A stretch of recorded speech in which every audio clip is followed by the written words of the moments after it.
Hey guys, welcome back to my channel. तो episode 5 की शुरुआत वहीं से होती है जहाँ पे सभी लोग फायरवर्क्स देख रही थी और चियांगलिंग भी वहीं पे थी और गुलजुन उसको देख लेता है, परंतु वो कुछ भी समझ पाता उससे पहले ही वहाँ पे सभी लोग धक्का मुक्की करते तो सभी लोग इधर उधर हो जाते हैं और तभी फिर गुलजुन के पास कैमल आ जाता है और वो अपने फ़ोन में तभी चियांगलिंग की भेजी हुई वही फायरवर्क्स की पिक देखता है और देख के बोलता है कि अरे देखो, डव ट्विस्ट ने क्या भेजा है, मतलब कि डव ट्विस्ट भी यहीं पे है, हम दोनों को तो उसको ढूंढने जाना चाहिए। तो गुलजुन तो उसको कुछ भी खास रिएक्शन नहीं देता है, तो फिर वो बोलते हैं कि ये कैसा रूड सा रिएक्शन है। अरे भाई क्यों देगा वो रिएक्शन, वो तो पहले से ही उसी की तलाश में है। फिर हम लोग चियांगलिंग को देख पाते हैं जो कि उसी जगह पे चली गई होती है जहाँ पे उसने फर्स्ट गुलजुन को देखा था, परंतु गुलजुन तो बाहर से जा चुका होता है। तो वो उसको ढूंढने की कोशिश तो करती है परंतु वो तो उसको नहीं मिलता है। तभी फिर उसके पास उसकी रूममेट आ जाती है और आके बोलती है कि यहाँ पे क्या कर रही है, अभी तक गुलजुन नहीं मिला क्या, इतनी देर से तो ढूंढ रहे थे, चलो अब घर चलते, बहुत लेट हो रही है, घर भी तो जाना है, वो नहीं मिलेगा तुम्हें, चलो अब। तो फिर चियांगलिंग जाने तो लगती है परंतु फिर भी उसका मन तभी भी कर रहा था कि काश वो एक बार गुलजुन से मिल लेता। फिर वो लोग तो वहाँ से चले जाते हैं और उन लोगों के वहाँ से जाने के बाद ही गुलजुन भी वहाँ पे आ जाता है और फिर वो अपने फ़ोन में देखता है कि उसने जो न्यू ईयर विश किया होता है चियांगलिंग को, चियांगलिंग ने उसका कोई आंसर ही नहीं किया होता है। फिर उसके बाद वो विवाह से चला जाता है। फिर चियांगलिंग वहाँ पे नहा रही होती है तभी उसके पास उसके फ्रेंड भी आ जाती है और फिर दोनों मिलके चिल करते हैं। फिर वहाँ पे चियांगलिंग गुलजुन का वही न्यू ईयर वाला मैसेज देखती है और वो अपने फ्रेंड से पूछती है कि अगर कोई ऑनलाइन फ्रेंड एकदम मिडनाइट पे न्यू ईयर विश करे तो इसका मतलब क्या है। तो फ्रेंड बोलती है कि क्या तुम कभी भी उससे रियल में मिली हो। तो वो बोलती है कि नहीं, तो कभी नहीं। तो फिर फ्रेंड बोलती है कि तो फिर तो ये बस एक नॉर्मल मैसेज ही है, अगर रियल में मिले होते, अगर वो तुम्हें पर्सनली जानता होता कि तुम्हारा पर्सनालिटी क्या है, तुम रियल में कैसी हो, तो फिर ना बात होता, वो तो जानता ही नहीं है, तो फिर अब क्या। फिर बोलती है कि अच्छा अब ये सब छोड़ो, तुम्हें याद तो है ना कि कल हमारी लाइन डांस की एग्ज़ाम भी है, तुम्हें प्रैक्टिस किया है क्या। तो चियांगलिंग बोलती है कि अरे मैं तो भूल ही गई थी कि कल हमारा एग्ज़ाम है।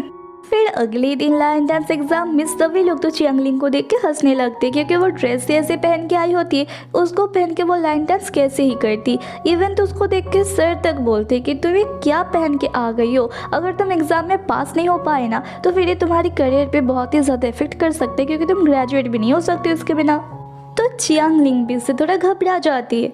फिर वो गुलजुन को अप्रोच करने की कोशिश करती है, बोलती है कि देखो तुम्हारा तो बिजनेस है ना, तुम तो चाहोगे ही कि तुम्हारा ग्रेजुएट जल्द से जल्दी ख़त्म हो जाए, तुम्हारे लिए भी टाइम वेस्टिंग होगा, तो फिर क्यों ना एक काम करती है कि तुम हेड वाला पार्ट संभाल लो, क्योंकि लाइन डांस में जो हेड वाला पार्ट होता है ना वो थोड़ा ज़्यादा मुश्किल होता है। तो वो उसको गुलजुन को देना चाहती थी और अब गुलजुन भी क्या ही करता, पिछली बार तो वो नहीं माना था परंतु इस बार सवाल करियर का था तो उसको मानना ही पड़ता।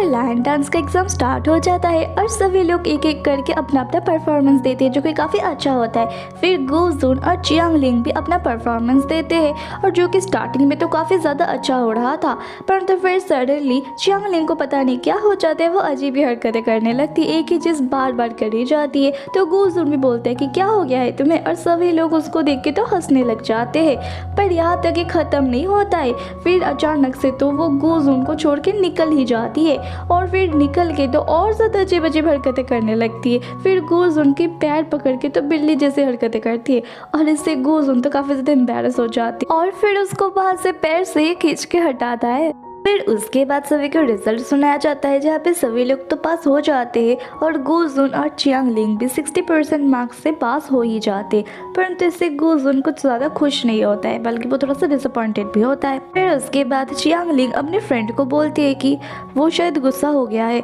मैं शायद उसको एम्बैरस कर चुकी हूँ, अब उसके साथ मेरा जितना भी चांस था वो भी अब ख़त्म हो चुका। मतलब अगर उसको पता था कि वो उसको एम्बैरस कर रही है तो फिर उसने ऐसा किया ही क्यों। पर फिर फ्रेंड बोलती है कि कोई बात नहीं, अब जो हो गया वो तो हो गया, अब जाने भी दे और चलो यहाँ से चलते हैं। फिर इधर तो जियांग गुलजुन से पूछते हैं कि क्या तुम दोनों ने पहले से ही वो डिसाइड करके रखा था कि तुम दोनों को ऐसा कुछ करना है। तो गुलजुन बोलता है कि नहीं, ऐसा कुछ भी नहीं था।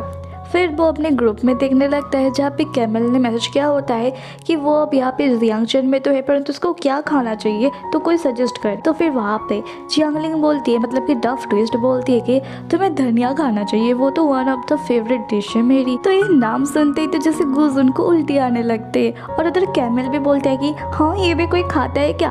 तो जियांगलिंग बोलती है कि हाँ तुम ये नहीं खाते हो, मतलब तुम तो दुनिया के सबसे डिलीशियस डिशेस में से एक खाया ही नहीं है अभी तक। फिर उसके बाद इधर जब जियांग गुजुन को बोलता है कि चलो अब खाना खाने चलते, तो गुजुन बोलता है कि आज हम लोग धनिया खाएंगे।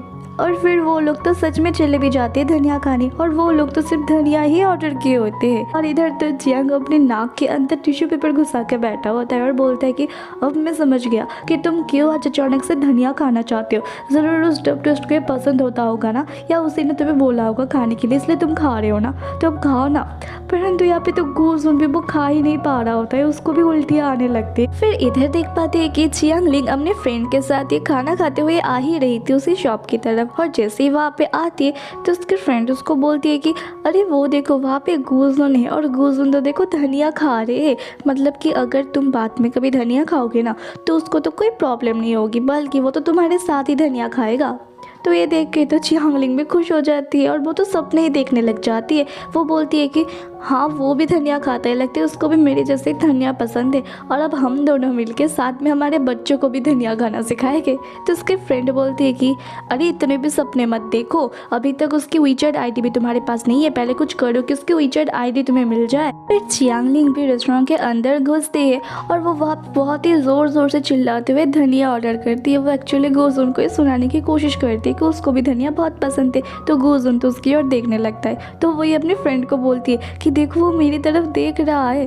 तो फ्रेंड बोलती है कि सिर्फ वो ही नहीं सभी लोग देख रहे हैं, क्योंकि तुमने इतनी ज़ोर से चिल्ला के ऑर्डर किया। पर फिर भी जियांगलिंग तो उसी को देखे जा रही थी बार बार, और ये चीज़ जियांग नोटिस करता है। तो फिर वो गुजुन को बोलता है कि देखो जियांगलिंग ना बार बार तुम्हारी तरफ देख रहा है, लगता है वो तुम में इंटरेस्टेड है। तो गुजुन सुन के बोलता है कि वो लड़की वो तो बिल्कुल नहीं, क्योंकि वो तो हब मेंटल है, लगता है अजीब अजीब हरकतें करती है। फिर वो लोग वहाँ से जाने लगते हैं। तो फिर जियांगलिंग की फ्रेंड बोलती है कि अरे देखो वो लोग जा रहे हैं, कुछ तो करो, उनसे जाके बात तो करो, उनसे वीचैट आईडी तो मांगो किसी तरीके से।